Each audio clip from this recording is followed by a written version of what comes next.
Hi guys! Nami sa balay ni Madam. Tara ka!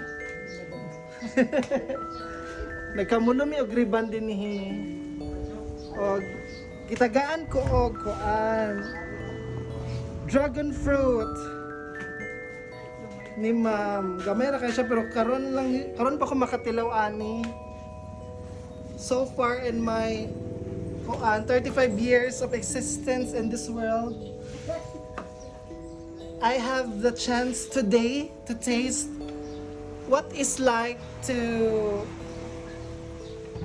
taste dragon fruit. Diba? Eksena kayo violet. Hindi bud kayo siya kuan. Pero nagay punuan sila, ma'am. Asabi, unsa ni si Jack?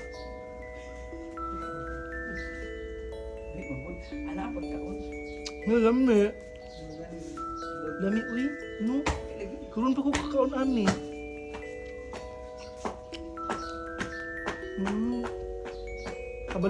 Kabalo ba mo guys nga ang dragon fruit can benefits to our body in many ways. Day siya kanang anti-cancer. Makaayo siya mga cancer. Tapos anti-aging. Di ba nga mo kuan pa man tag mga glota nga naraman diri sa atong palibot, di ba? Mao ni siya ang mga herbal, mga organic.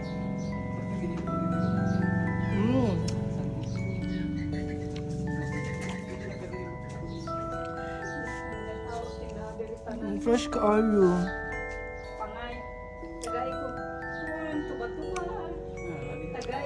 Wala ko nag-rebound dire lang, ma'am. Di ko makakaon og dragon fruit. So guys, dapat yun mga ontag dragon fruit once a month or once a week, di ba te? Grabe po everyday, uy makuha ano puntaan na, over vitamins.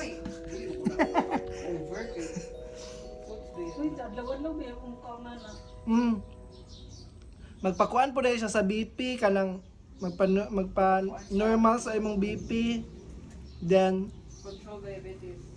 Naga-control po siya sa diabetes nga dili siya magtaas. So, di ba sa mga diabetes son maora ni tambal. Ayo na musikaon inom anang metformin. Og lakasay kay makadaot na liver.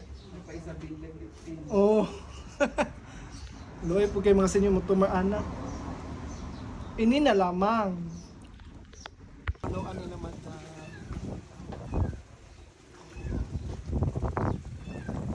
Fresh na fresh ang mga ti apil ni te kani? Iyahan na? Ay mao na siya. Naara fresh na fresh. Ang mga dragon fruit. So hello pa ni siya te. Hello pa. Dako gid siya nga puno. So guys,